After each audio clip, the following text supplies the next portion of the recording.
Hakikat kebangkitan itu adalah kita berpikir tentang hakikat hidup kita. Dari mana kita berasal, ya, kita ini adalah ciptaan dari Allah Subhanahu wa taala. Kemudian untuk apa kita hidup? Tujuan hidup kita itu, fungsi hidup kita itu adalah mengabdikan diri kita kepada Allah Subhanahu wa taala, dan setelah kita mati, kita pasti akan dihitung amal kita, kita pasti akan dihisab. Semua amal perbuatan kita pasti akan dihisab oleh Allah Subhanahu wa taala dan akan dibalas oleh Allah Subhanahu wa taala. Itu kebangkitan hakikatnya, Pak.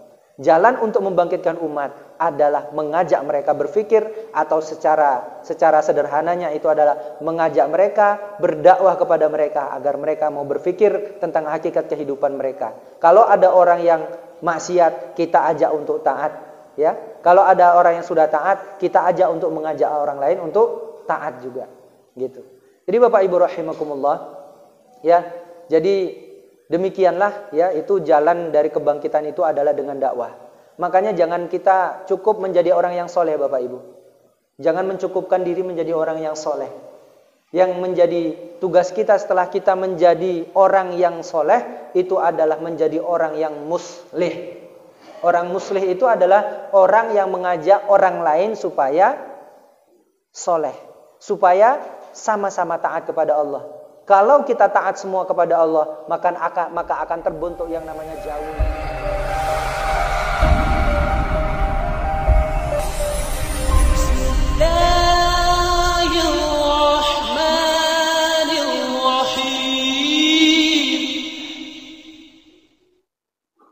A'udzu billahi minasyaitonir rajim. Bismillahirrahmanirrahim. Assalamualaikum warahmatullahi wabarakatuh.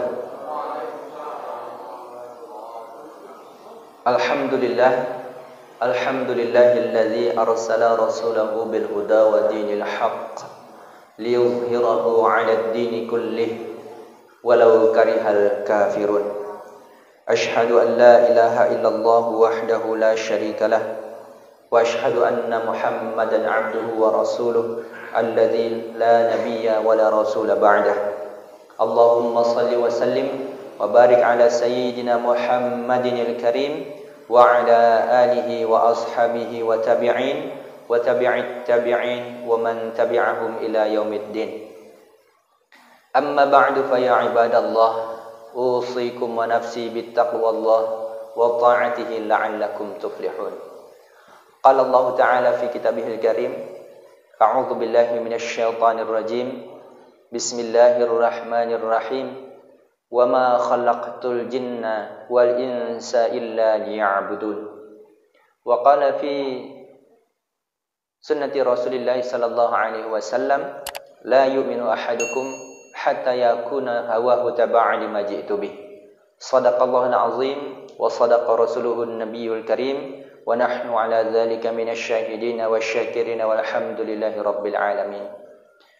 Bapak-bapak, ibu-ibu, jamaah salat subuh yang kami muliakan dan dirahmati Allah Subhanahu wa taala, dan juga terkhusus kepada BKM, ya, pengurus BKM yang kami muliakan dan dirahmati Allah Subhanahu wa taala.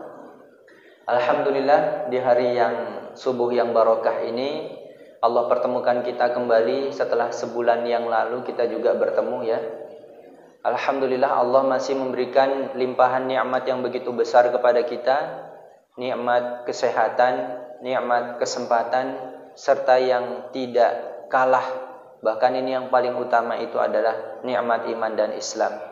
Mudah-mudahan setiap amal soleh kita menjadi bekal yang terbaik di sisi Allah Subhanahu wa taala, dan semoga demikian, ya, dengan demikian Allah Subhanahu wa taala senantiasa memberikan ridhonya. Amin Allahumma amin. Salawat berangkaikan salam tiada lupa dan semoga tetap tercurah kepada baginda Rasulullah Muhammad sallallahu alaihi wasallam. Allahumma shalli wa sallim wa barik alaihi. Mudah-mudahan dengan banyaknya kita bersalawat dan menjalankan aktivitas kehidupan sesuai dengan sunnah-sunnah yang Rasulullah sallallahu alaihi wasallam ajarkan, kelak di hari kiamat kita akan sama-sama mendapatkan syafaatnya. Bapak Ibu rahimakumullah, pada pagi ini kita akan sedikit membahas tentang jalan kebangkitan umat Islam. Karena hari ini umat Islam banyak yang tidur, Pak. Hari ini umat Islam banyak yang tidur, ya. Saking banyaknya tidur, ya subuh banyak yang nggak datang gitu. Iya. Saking banyaknya tidur, ya. Jadi dia lupa, ya setelah bangun itu apa yang harus dia kerjakan. Ya, jadi salah satu sumber penyakit itu adalah banyak tidur. Nah, masalahnya sekarang umat Islam itu banyak tidur, bukan tidur secara zahir ya Bapak Ibu ya, tapi tidur itu secara maknawi ya. Jadi umat Islam ini sekarang sudah banyak yang tidur sehingga harus kita bangkitkan, harus kita bangunkan. Rasulullah sallallahu alaihi wasallam sendiri itu setiap hari itu sedikit makan dan sedikit tidur, Pak. Ya. Kalau kita sedikit juga ya, tapi tambah sedikit lagi. Jadi sedikit-sedikit makan, sedikit-sedikit tidur gitu. Jadi wajar kalau umat Islam hari ini itu tidak bisa bangkit ya. Karena sedikit-sedikit makan, sedikit-sedikit tidur. Nah, jadi Bapak Ibu rahimakumullah, maka hari ini perlu kiranya bagi kami untuk sedikit mengupas tentang kebangkitan umat Islam. Bagaimana jalannya untuk membangkitkan umat Islam ini? Gitu ya Bapak Ibu. Terlebih kita lihat fakta ini semakin lama kok semakin parah. Ini menurut saya, Pak ya. Ya Pak Muklis. Menurut saya, makin parah? Semakin parah, Pak. Betul nggak? Ya, betul Bu ya. Semakin parah. Ya. Kalau bulan kemarin kita dikejutkan dengan keberangkatan haji itu dibatalkan. Dan baru saja semalam kalau nggak salah itu diberlakukan PPKM, pemberlakuan pembatasan kegiatan masyarakat kalau nggak salah. Dan cukup heran itu kalau nggak salah itu 2-3 minggu waktunya, ya. Sampai tanggal 20, hampir 3 minggu ya. Dari tanggal 3 sampai tanggal 20. Dan kebetulan itu pas pula dengan Idul Adha, Masya Allah. Nah, ini bagi orang yang memahami Bapak Ibu, ini kita akan bertanya sebenarnya ini ada apa gitu. Ya Pak ya. Hajinya nggak jadi berangkat, Idul Adha-nya seolah-olah itu perayaannya itu dilarang gitu. Ya. Alasannya senantiasa pandemi. Alasannya senantiasa wabah. Sementara solusi Islam untuk wabah yaitu lockdown itu tidak pernah diberlakukan sama sekali. Ya. Nah, pertanyaannya, ini ada apa? Maka umat Islam di sini harus berperan dan harus bangun, harus bangkit Bapak Ibu. Itu tidak berangkat haji itu bukan main-main itu Pak Bu. Itu rukun iman, rukun Islam yang kelima itu. Rukun Islam Pak. Ini nggak main-main. Bagi orang yang mampu berangkat berhaji maka dia harus wajib dia berangkat berhaji. Gitu. Ya. Nah, untuk yang berkurban, sunnah muakkad bagi orang-orang yang mampu itu untuk berkurban. Kenapa harus masjid yang dibatasi? Kenapa harus pengajian yang dibatasi? Kenapa harus Islam yang dibatasi? Iya, Bu. Ini ada apa? Umat Islam harus bangkit, harus berpikirin. Makanya Al-Alamah Asy-Syaikh Taqiyuddin An-Nabhani rahimahullah ta'ala dalam kitabnya Nizamul Islam bab tentang Thoriqul Iman, dia di paragraf pertamanya itu menjelaskan yanhadul insan bima indahu min fikrin. Jadi manusia itu bangkit, an-nahdoh, kebangkitan, ya. Umat Islam itu bangkit kenapa? Ketika bima indahu min fikrin, ketika umat Islam itu mikir, Pak. Ya, kalau umat Islam sudah malas mikir, maka sudah pasti umat Islam tidak akan bisa bangkit. Dan untuk membangkitkan umat Islam itu adalah jalannya adalah dengan membangun pemikirannya supaya bangun dia, Pak. Gitu. Umat Islam ini sekarang ini kalau diajak mikir sedikit agak jauh, ngantuk, Pak. Iya kan? Kalau kajiannya tentang apa itu namanya? Tentang saling mentahzir, ya kan? Saling mengomentari ulama satu dengan ulama yang lain. Oh, ini paling seneng ini. Nanti pembahasannya tentang apa itu namanya? Tentang kunut dengan tidak kunut. Paling seneng ini. Ya, padahal sudah kholas itu. Itu sudah pembahasan yang menurut Imam 4 mazhab itu sudah kholas. Ya. Kalau Imam Syafi'i itu ya pakai kunut. Imam Maliki pakai kunut. Tapi kunutnya sebelum ruku', Pak. Imam Hambali kunutnya kunut nazilah. Imam Hanafi tidak pakai kunut. Gitu. Nah, masing-masing ini sudah punya pendapat.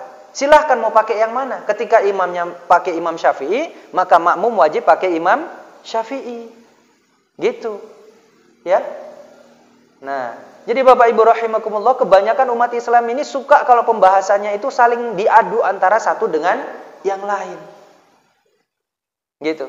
Pertanyaannya Bapak Ibu, kira-kira di antara ulama-ulama atau ustadz-ustadz yang menyampaikan, ada nggak kemungkinan salahnya?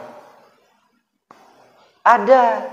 Namanya manusia itu sering salah, Pak, Bu. Makanya disebut dengan an-nas atau manusia. Artinya tukang lupa itu. Manusia itu bahasa Arab, Pak, Bu. Nah, manusia itu tempatnya lupa. Kalau ilmu kedokterannya, orang yang tukang lupa itu amnesia. Nah, amnesia itu bahasa Arab juga. Dari manusia, ya manusia itu tukang lupa. Makanya kalau ada ustadz yang salah nyampaikan, ada ulama yang salah nyampaikan, itu wajar. Masalahnya umat Islam itu, ya, kebanyakan kalau ada satu saja yang salah, yang satu itu jadi fokus. Walaupun ada 10 kebenaran yang dia sampaikan.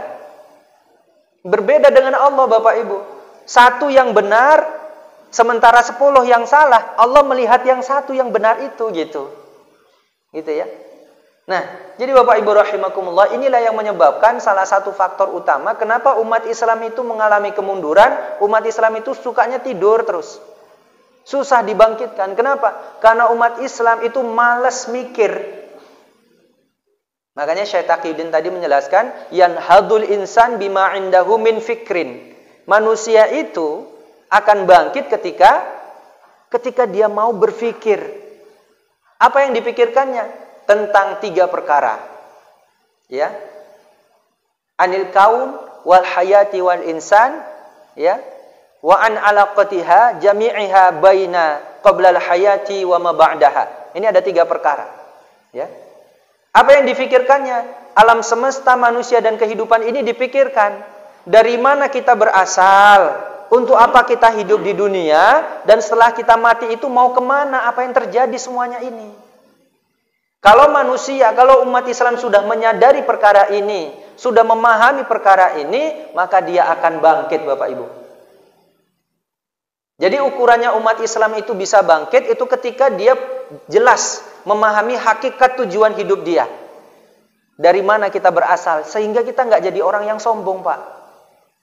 Kalau kita memahami kita ini adalah makhluk, Pak. Makhluk itu sifatnya lemah, terbatas, dan membutuhkan yang lain. Itulah makhluk. Berbeda dengan Al-Khaliq. Al-Khaliq itu adalah Allahus Samad. Dia tempat bergantung segala sesuatu. Dia berdiri sendiri, gitu. Ya. Itu hakikatnya. Kita berpikir dari mana kita berasal sehingga kita tidak menjadi orang yang sombong. Dengan kekayaan kita tidak akan sombong. Dengan kekayaan kita akan berbagi. Ya, tidak akan sombong menjadi pejabat. Nggak akan rakus dengan urusan dunia ini. Kenapa? Karena jabatan itu hakikatnya di pandangan Allah itu adalah amanah yang nantinya akan dimintai pertanggungjawaban oleh Allah Subhanahu wa taala. Sehingga ketika dia menjabat itu akan mengeluarkan kebijakan yang bijak, bukan mengeluarkan kebijakan yang tidak bijak. Coba Bapak Ibu perhatikan, ya. Kemarin itu ada mau diberlakukan itu pajak sembako. Ya. Kebayang, Pak. Kita beli beras harganya 50.000, 53.000, begitu kena pajak 10%, 12%, aduh ya Allah. Ya. 50.000, Pak, itu kali 10% itu 5.000. Kalau kali 12% sudah 6.000. Lumayan itu, Pak. Ya. Jadi orang mau makan aja dipajak, Pak. Nah, itulah dia. Kenapa begini? Karena mengeluarkan kebijakan yang tidak bijak. Kenapa dia mengeluarkan kebijakan yang tidak bijak? Karena dia nggak mau mikir. Coba kalau dia mau mikir, pasti kebijakannya bijak dia. Coba kalau dia mau mikir yang lurus, pasti kebijakannya sesuai dengan syariat Islam. Ini kalau jadi pejabat, Bapak Ibu. Belum lagi nanti jadi orang terkenal. Ya. Jadi kalau orang terkenal itu, kalau dia benar-benar mikir dan faham tujuan dia punya nama yang baik itu, dia tidak akan takut untuk menyampaikan kebenaran. Sekarang kan enggak, Bapak Ibu. Banyak orang yang berilmu, tapi sedikit sekali orang yang berani menyampaikan kebenaran. Takut kalau nanti dia menyampaikan yang hak itu, apa konsekuensinya? Kata Rasulullah. Rasulullah pernah bersabda ini. 1400 tahun yang lalu Rasulullah menyampaikan, "Qulil haqqa walau kana murran." Rasulullah sampai berpesan itu. Ya, sampaikan yang benar itu walau pahit. Pahit, Pak. Nyampaikan yang benar ini pahit. Ya. Pahit. Berbagai macam ancaman, berbagai macam kriminalisasi itu terjadi. Contoh siapa, Pak? Habib Rizik. Apa salah beliau, Pak? Kerumunan. Alasannya itu, Pak. Salahnya beliau itu cuma satu, Pak, Bu. Beliau itu istiqomah dengan amar ma'ruf nahi mungkar. Yang benar itu dikatakan benar, yang salah itu dikatakan salah. Itu kesalahan beliau. Menurut pandangan rezim yang sekarang berkuasa. Kalau tidak ada ulama seberani beliau, umat ini mau dibawa kemana, Pak, Bu? Beliau dengan tegas begitu saja, umat tetap nggak bisa melek kok. Tetap aja melihat rezim ini seolah-olah dialah bulan, dialah bintang, dialah matahari. Mentang-mentang dikasih bantuan-bantuan dari pemerintah yang sejatinya, yang hakikatnya itu adalah dari keringat mereka sendiri, itu dikembalikan dalam bentuk berbagai macam bantuan, ya. Itu kemudian dia memuja rezim sekarang ini. Rezim yang zolim ini kepada Islam ini. Kalau umat Islam yang sedikit saja melanggar peraturan yang mereka buat, habis umat Islam ini dibuat. Tapi kalau umat yang lain, bahkan mereka yang melanggar aturan, ya, nggak ada masalah. Betul, Pak. Ini umat Islam harus mikir. Bangkit kita dari keterpurukan yang parah ini, Pak. Apa tujuan kita sebagai umat Islam ini Allah turunkan? Allah Subhanahu wa taala berfirman dalam surah Ali Imran ayat 110, "Kuntum khaira ummah." Kuntum khaira ummah. Kalian itu umat yang terbaik, kata Allah. Allah yang ngasih stempel kepada orang yang beriman, Pak. Kalau kita beriman, maka kita orang yang terbaik. Tapi stempel yang terbaik ini ada tugasnya, Pak. Apa? Ta'muruna bil ma'ruf wa tanhauna 'anil munkar wa tu'minuna billah. Ta'muruna bil ma'ruf, ajak orang untuk taat kepada Allah. Wa tanhauna 'anil munkar, cegah orang dari bermaksiat kepada Allah. Wa tu'minuna billah.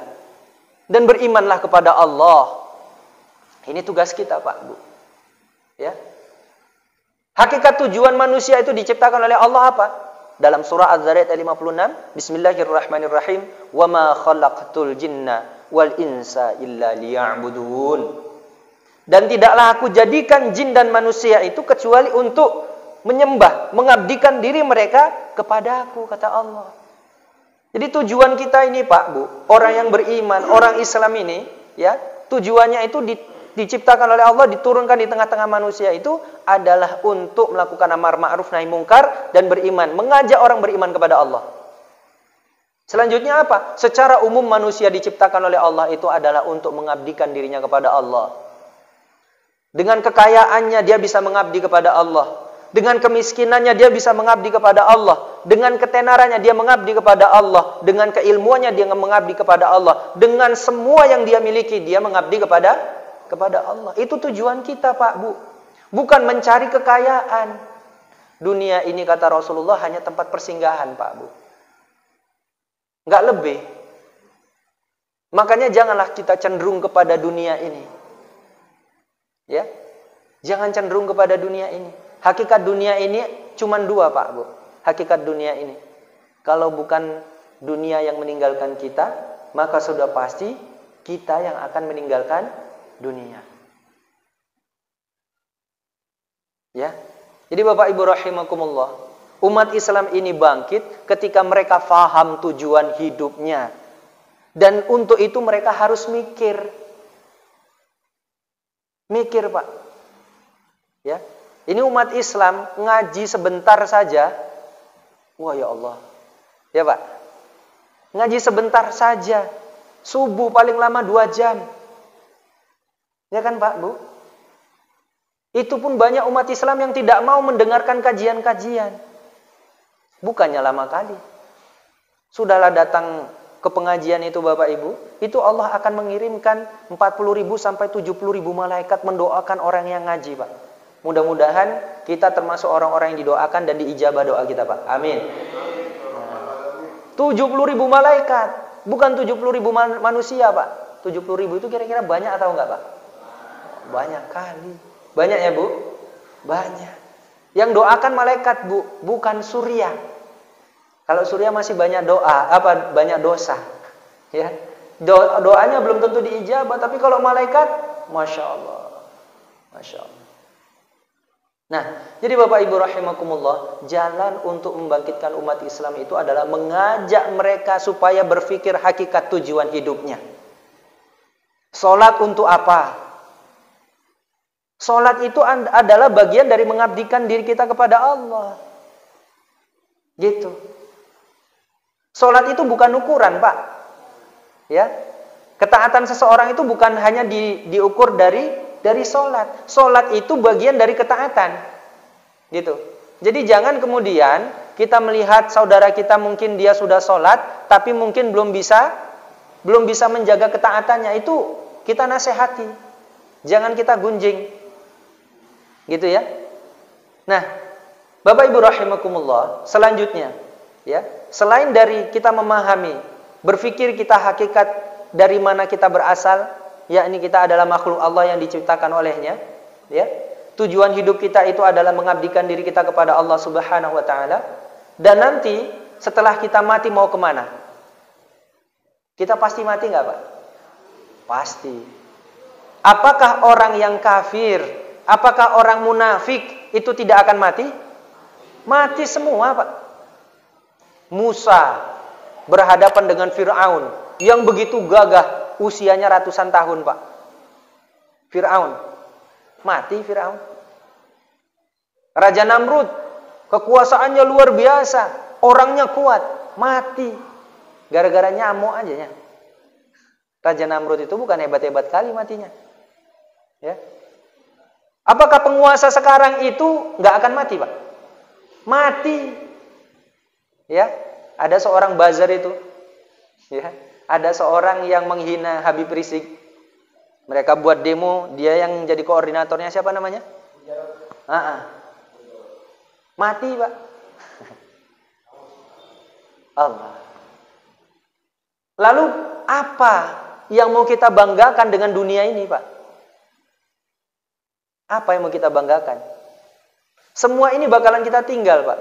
Ketika disebutkan innalillahi wa inna ilaihi raji'un, sudahlah. Hartanya pasti jadi warisan itu. Ya kalau nggak utangnya lebih banyak. Kalau utangnya lebih banyak jadi kerjaan untuk anak. Ya, Pak ya. Nah itu. Setelah kita mati, Pak, Bapak Ibu rahimakumullah, mau kita orang yang kafir na'udzubillah, mau kita orang munafik na'udzubillah, mau kita orang yang beriman insyaallah, ya. Nah, ini semua kita akan dimintai pertanggungjawaban. Ingat surah Al-Zalzalah. Itu fadilahnya besar itu, Pak, membaca surah Al-Zalzalah walaupun pendek surahnya. Idza zulzilatil ardu zilzalaha. Ketika diguncangkan bumi itu seguncang-guncangnya. Kalau kita pernah merasakan gempa yang paling besar berapa skala Richter, Pak? 10 ya. Nah, itu yang pernah diguncang waktu di Aceh itu sekitar 9,8 skala Richter, itu sudah nggak bisa bangun rasanya. Ya. Itu luar biasa, Pak. Kebetulan saya di Pulau Kampe juga kena imbasnya waktu itu. Ya. Diguncang, Medan pun terasa. Ketika di Pulau Nias juga diguncang ya kan? Kita pun terasa. Jadi al-zalzalah, zulzilatil ardu zilzalah itu Bapak Ibu, itu goncangnya itu goncang yang nggak bisa diprediksi berapa skala Richter, saking luar biasa besarnya. Nah, jadi alat pengukur kekuatan gempa berapa skala Richter itu pasti pecah. Karena saking goncang segoncang-goncangnya. Wa akhrajatil ardu asqalaha. Bumi itu mengeluarkan beban beratnya yang dari dalam perutnya itu dikeluarkan semua, Pak. Wa qalal insanu malaha. Manusia bertanya apa yang terjadi kepada bumi ini. Yauma idzin tuhadditsu akhbaraha. Pada waktu itu bumi itu seolah-olah berkata, inilah waktunya yang kalian banyak melalaikannya. Hari apa itu, Pak? Hari kiamat. Kiamat belum tentu datang, mati kita sudah pasti, Pak. Ya kan? Orang-orang yang beriman ini, Pak, matinya nggak akan berjumpa dengan hari kiamat, Pak. Hanya orang-orang kafir saja. Ya, itu pun kita pasti akan menghadapi sakaratul maut. Yang namanya sakaratul maut itu, Bapak Ibu, kata Rasulullah, itu rasanya itu lebih sakit daripada ibarat kambing hidup dikuliti, itu 400 kali lebih sakit, Pak. Itu sudah ringan itu. Makanya nggak ada orang yang sakaratul maut itu yang masih masih bisa ketawa, itu berat. Ya. Tapi ada yang setelah sakaratul mautnya itu bisa senyum, bisa tertawa. Kenapa? Karena digambarkan oleh Allah itu tempat kembalinya. Mau nggak Pak masuk surga, Pak? Maka bangkitkanlah umat Islam ini. Ajak mereka untuk berpikir bahwasanya hakikat hidup kita ini adalah untuk mengabdi kepada Allah. Islam ini bukan sekedar KTP. Islam ini adalah agama yang Allah turunkan untuk diamalkan, untuk dibela, sehingga ketika kita membela Islam di dunia, maka Islam akan membela kita di akhirat, Pak. Nah itu. Ya. Kemudian wa qala al-insanu malaha yauma idzin tuhadditsu akhbaraha bi anna rabbaka awhalaha. Karena Allah sudah memerintahkan bumi itu untuk itu tadi, mengeluarkan isi perutnya. Ya.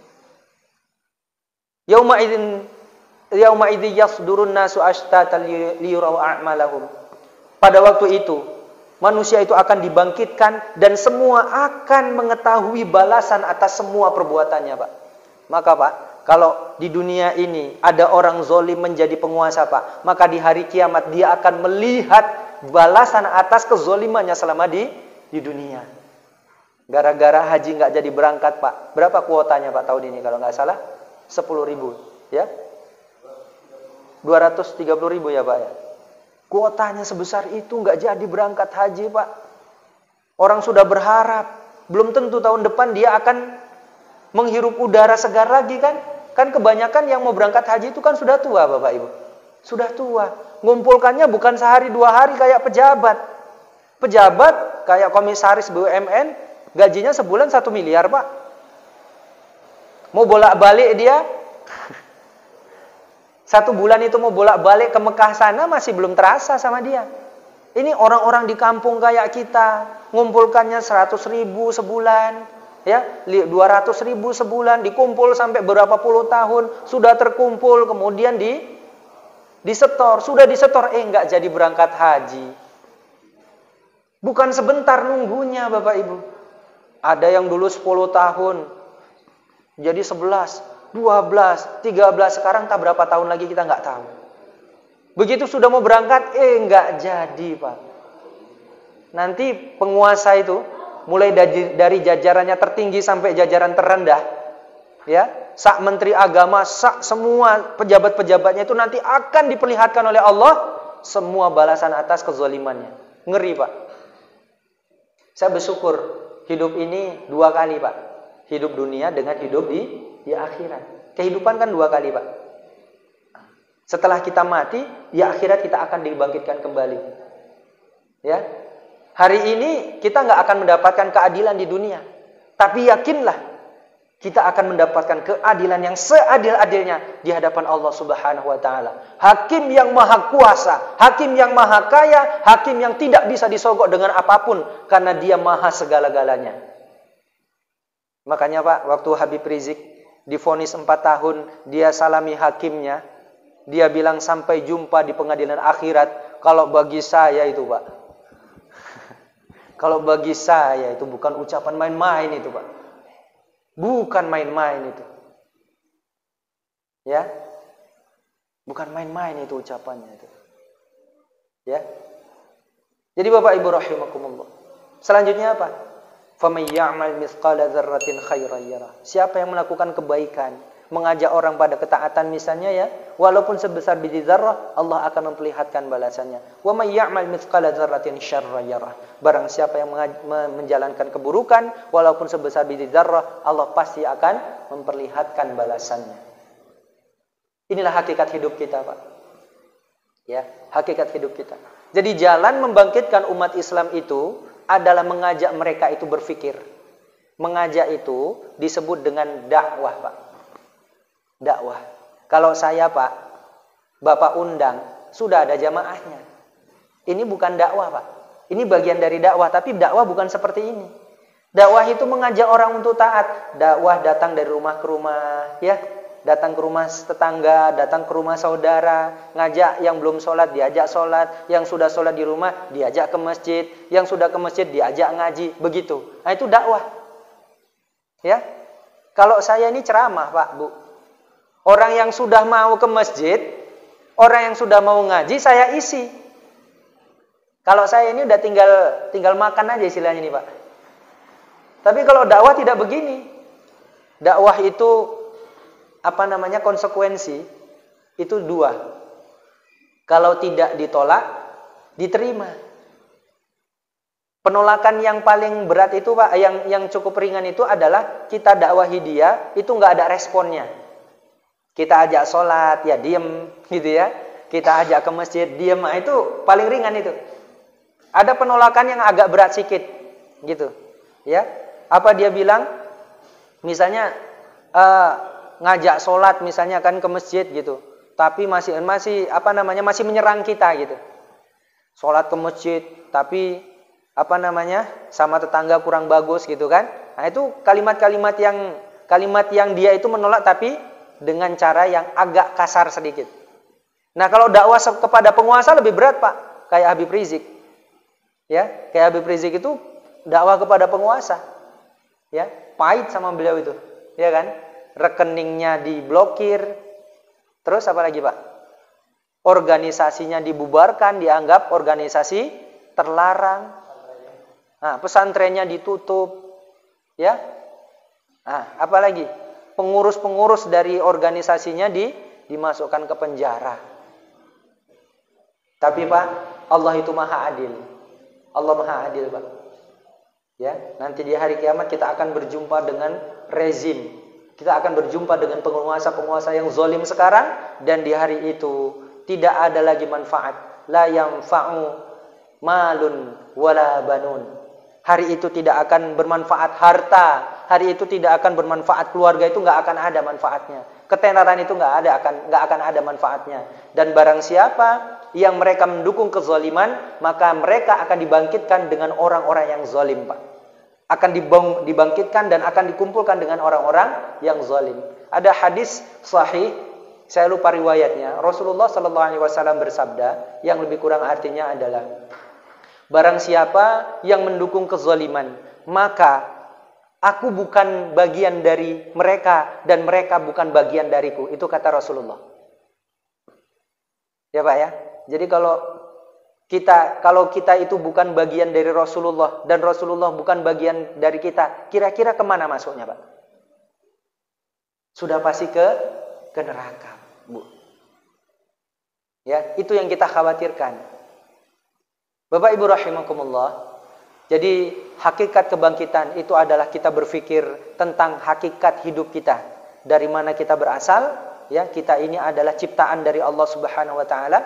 Kemudian untuk apa kita hidup? Tujuan hidup kita itu fungsi hidup kita itu adalah mengabdikan diri kita kepada Allah Subhanahu wa taala, dan setelah kita mati, kita pasti akan dihitung amal kita, kita pasti akan dihisap.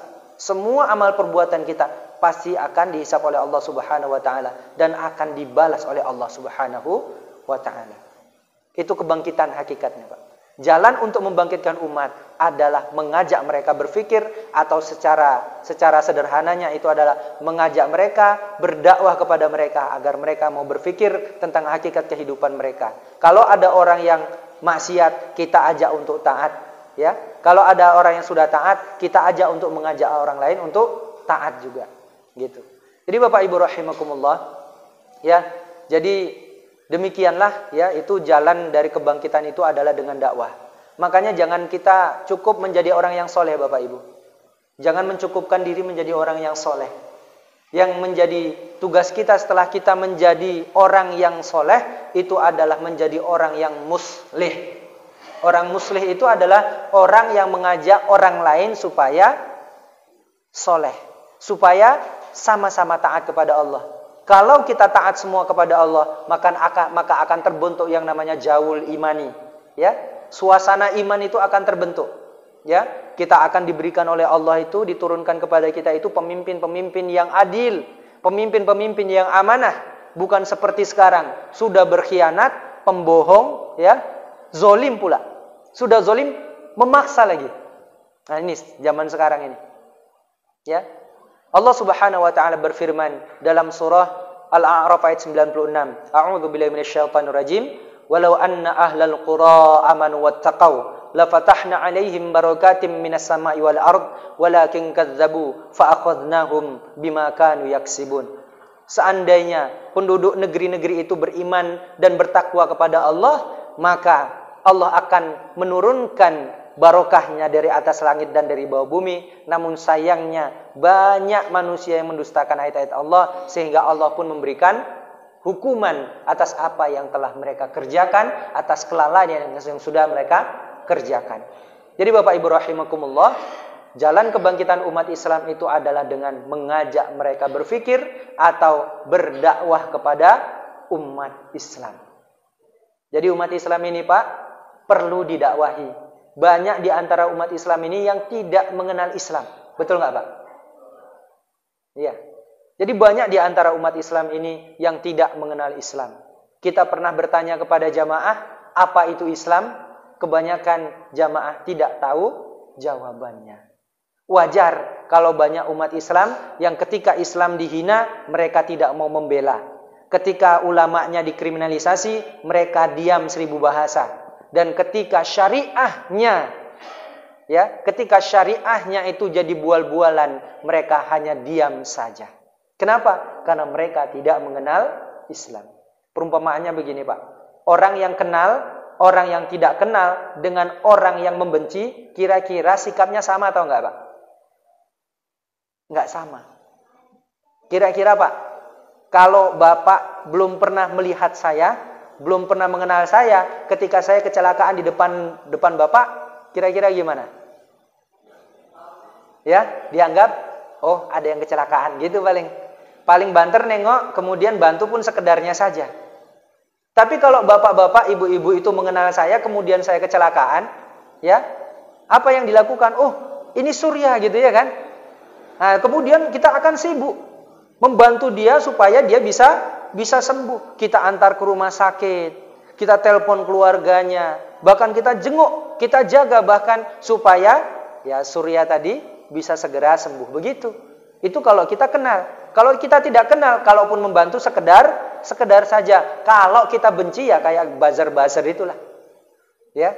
Buzzer-buzzer itu payah urusannya, ya. Zoluman jahula itu, Pak. Orang yang zolim, bodoh lagi, gitu ya. Jadi tidak melihat Islam itu, mereka akan senantiasa membenci. Karena memang sudah ada rasa benci dalam hati mereka. Na'udzubillah, summa na'udzubillah. Jadi Pak, sekali lagi, sebagai penutup bahwa kebangkitan umat Islam itu adalah dengan jalan mereka berpikir hakikat kehidupan, dan untuk membangkitkan umat Islam adalah mengajak mereka untuk berpikir, yaitu dengan jalan dakwah sebagaimana yang sudah dicontohkan oleh Rasulullah sallallahu alaihi wasallam. Insyaallah dengan kebangkitan umat Islam ini, maka kemenangan Islam sudah sangat dekat dan kita akan memimpin dan merajai dunia sebagaimana di masa Rasulullah sallallahu alaihi wasallam, para sahabat, tabi'in, tabi'ut tabi'in dan masa-masa setelahnya sampai khilafah runtuh tahun 1924 di Turki atau di di Turki sekarang ya. Baik, demikian Bapak Ibu rahimakumullah yang bisa saya sampaikan. Mudah-mudahan pembahasan jalan kebangkitan ini bukan hanya dibahas di sini saja ya.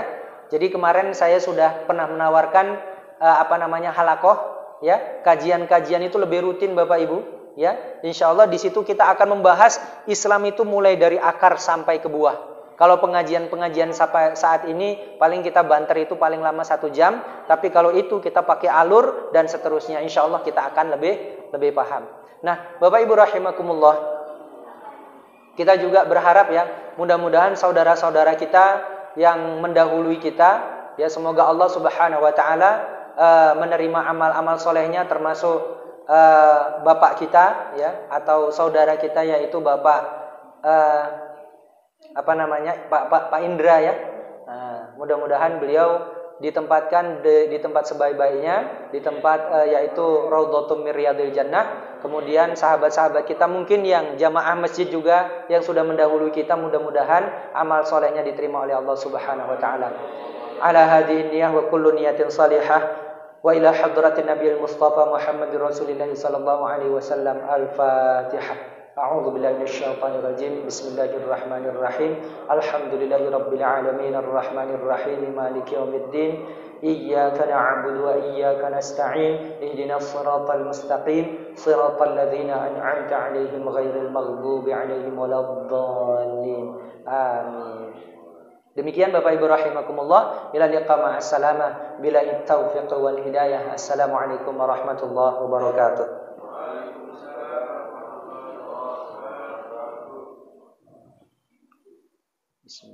Alhamdulillah, kita sama-sama baru saja mengikuti kajian subuh dengan tema jalan kebangkitan umat Islam.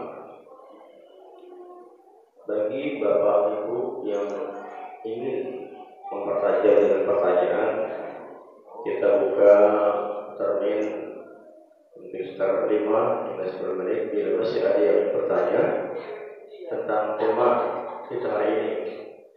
Kalau kita ingin melihat kebangkitan umat Islam saat ini justru berada di Turki dan negara pecahan Rusia, pecahan Soviet. Di sana justru ribuan bahkan ratusan ribu umat Nasrani atau katakanlah yang mereka tadinya tidak Islam itu masuk Islam ratusan ribu orang, Bu, di pecahan negara Soviet. Apalagi setelah kejadian peristiwa di mana banyak orang meninggal karena pandemi itu, di sana banyak yang Islam. Berbeda dengan Indonesia sekarang ini, kita itu merasa tertekan, tertolong. Nah, kira-kira mungkin ada yang bertanya, kenapa kok Indonesia justru kita sedang mendapatkan cobaan musibah yang begini? Dan uniknya kemarin waktu pas Idul Fitri kita dihalang-halangi tidak bisa beraktivitas. Sekarang lagi pas saat Idul Adha juga demikian. Kok itu dia begini kok mengenai Islam saja Idul Fitri sudah hal. Itu yang kita percaya apa dengan seperti ini. Mungkin yang banyak silakan. Iya, saya ingin bertanya. Mohon maaf, saya tidak suka tadi dengan suara ini keluar ya. Keluar suaranya ya. Silakan Bapak Ibu ingin bertanya. Ada yang kita bertanya. Dan apa kira-kira jalan keluarnya, solusinya apa? Itu saja. Ya, betul Pak.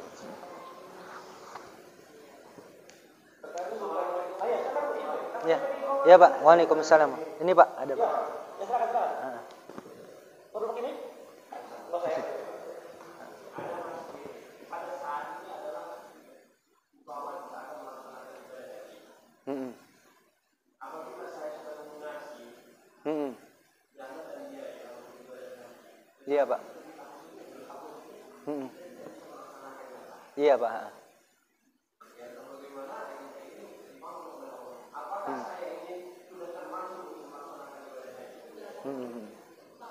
Iya. Iya Pak.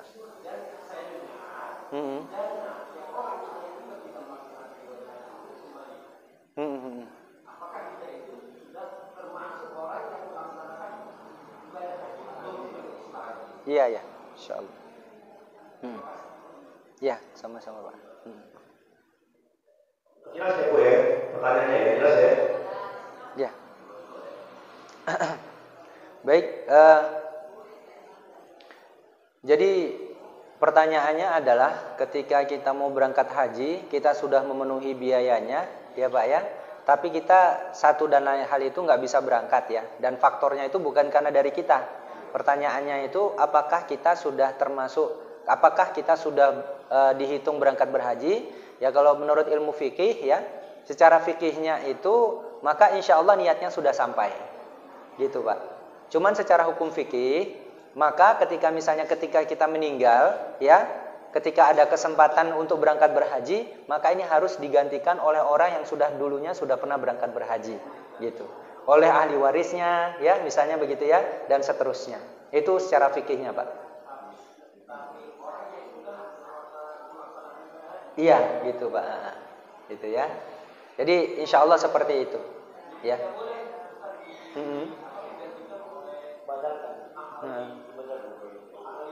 Ya, kalau dia belum melaksanakan, maka ini nanti bisa digantikan lagi, Pak. Jadi mungkin bukan tahun ininya, tapi tahun berikutnya, begitu, Pak. Makanya di dalam Islam, Bapak Ibu rahimakumullah, keberangkatan berhaji itu kita saling ta'awun. Jadi ada orang yang sudah berangkat berhaji, ya, itu dianjurkan untuk memberangkatkan saudaranya yang belum berhaji. Itu sebetulnya di dalam Islam. Ya, dan keberangkatan serta pengurusan urusan haji di dalam Islam selama daulah Islam itu tegak, itu memang ditangani sepenuhnya oleh negara. Jumlahnya berapa gitu ya.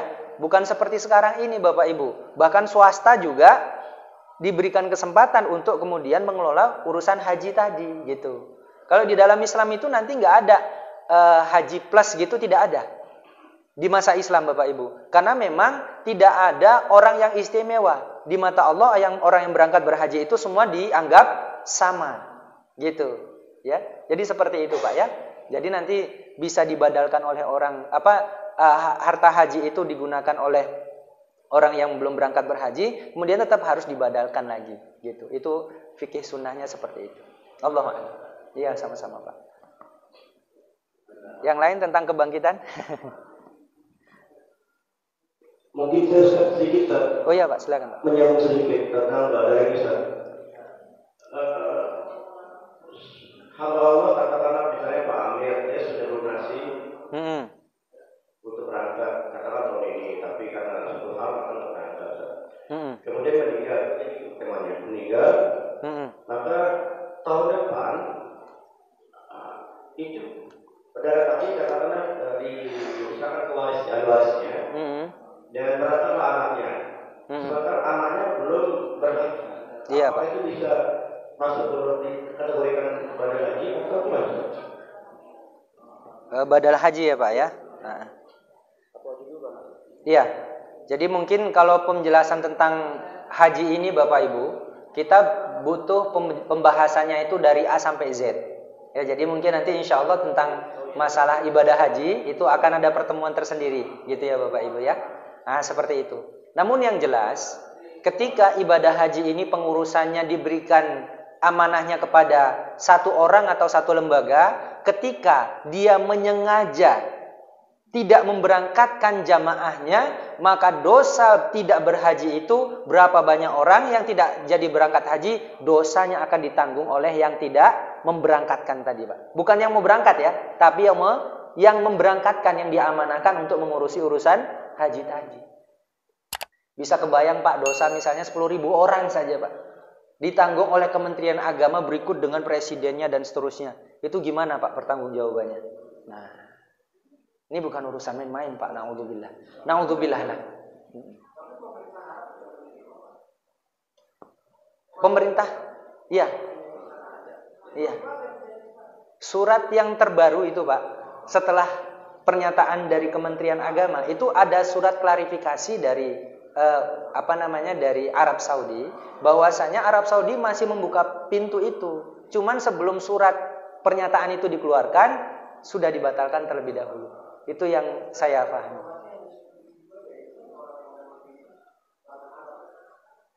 Tidak Pak, karena Malaysia itu mendapatkan tambahan kuota 10.000 orang. Artinya memang ada unsur kesengajaan, gitu ya. Jadi terakhir saya dapat informasi itu ketika Menteri Agama itu memberikan memberikan laporan tentang masalah keberangkatan haji, beliau mengatakan bahwasanya memang Kementerian Agama itu membatalkan secara sepihak. Ya, itu viral kemarin di media sosial, gitu ya. Wallahu alam ini hoax atau tidak, cuman itu beritanya itu dari sumber terpercaya. Dan itu langsung dari itu perintah langsung dari RI 1. Jadi pembatalan itu langsung dari RI 1. Tahu lah, paham lah ya Pak ya? Gitu. Allah alam. Nah, jadi Bapak Ibu rahimakumullah, maka kita umat Islam harus memperhatikan kondisi saat ini, dan kita harus membangkitkan umat Islam sekarang, Pak. Ya. Nah, caranya bagaimana? Yaitu tadi dakwah. Nah, sebelum dakwah kita harus berbekal diri dengan ilmu. Makanya ilmu itu tidak bisa sekedar kita dapatkan dari kajian-kajian umum seperti ini. Kita harus mengkaji secara khusus, ya. Setiap minggu 1 kali 2 jam maksimum, ya, tidak boleh lebih.